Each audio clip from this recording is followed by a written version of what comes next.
Breaking: urgent lockdown imposed after WHO tried to sabotage Trump on first trip to Asia. President Donald Trump departed today on Air Force One, heading for a planned trip to Asia that was scheduled to have him in the Orient for longer than any president has toured there in the last 25 years.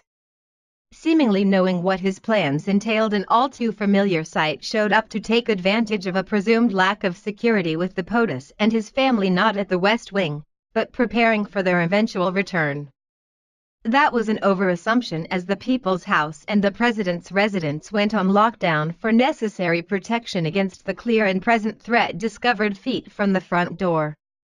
Trump left the country just hours before domestic terrorists' threat is to come to fruition, which may or may not have been coincidental.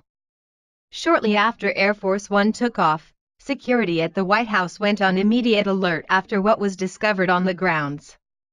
Never in the history of our country has any president been under the same persistent threat of attack as Trump, and for that reason, his beefed-up and highly trained security staff is a top priority to him making it through these 4 years unscathed.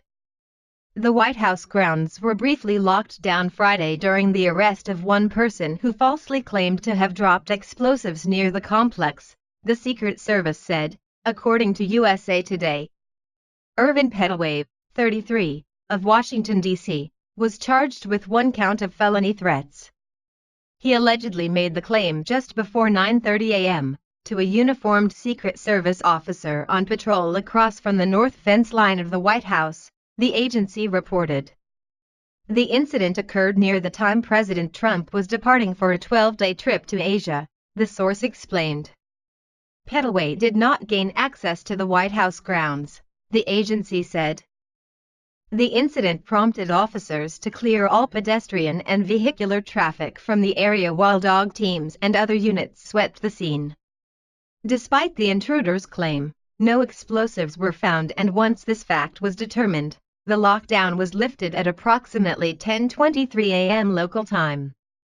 This comes after a slight reprieve from attempted attacks like this, namely a series of fence jumpers who kept the Secret Service working around the clock for weeks after Trump took office.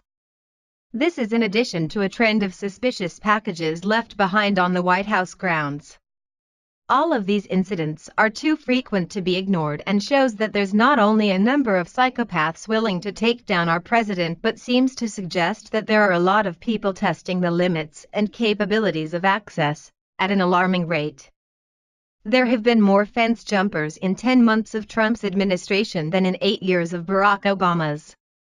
Also alarming is the number of suspicious packages found, all which have a chilling thing in common that can't be ignored. The last 2 times mysterious packages have been found in the same exact spot, it's been hours within the time that the Trumps have returned home from a publicized trip. One of those times this type of alarming incident occurred was when the President and First Lady had just come back from a controversial trip to the G20 summit. On July 9, Secret Service was forced to shut down the north fence line at the People's House after what they found outside, not far from where the Trumps were. Fox 32 Chicago reports, the Secret Service investigated a suspicious package outside the White House on Sunday night. The package was near Pennsylvania Avenue, and 15th agents closed the north fence line of the White House as they investigated. They also closed 15th Street to vehicular traffic. At just after 7 p.m.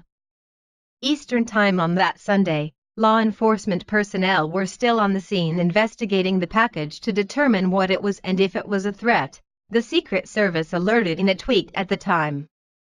There's no amount of security and seriousness that's too much when it comes to any first family's safety, but especially the Trumps, who are under increased and constant attack by lunatics who feel justified in following through on a deadly threat.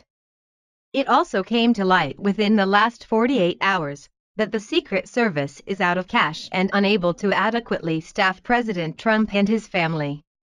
Although the blame for this was first placed on the Trumps and the size of his immediate and extended family combined, the truth is, there wouldn't be such a great need if there wasn't such an imminent threat posed by the incensed left.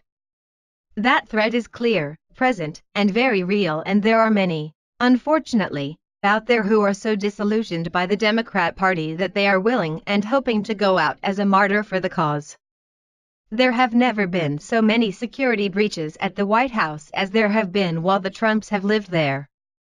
This is not because of him, it's due to the instability that Democrats instill in their liberal followers who are more than willing to do their dirty work.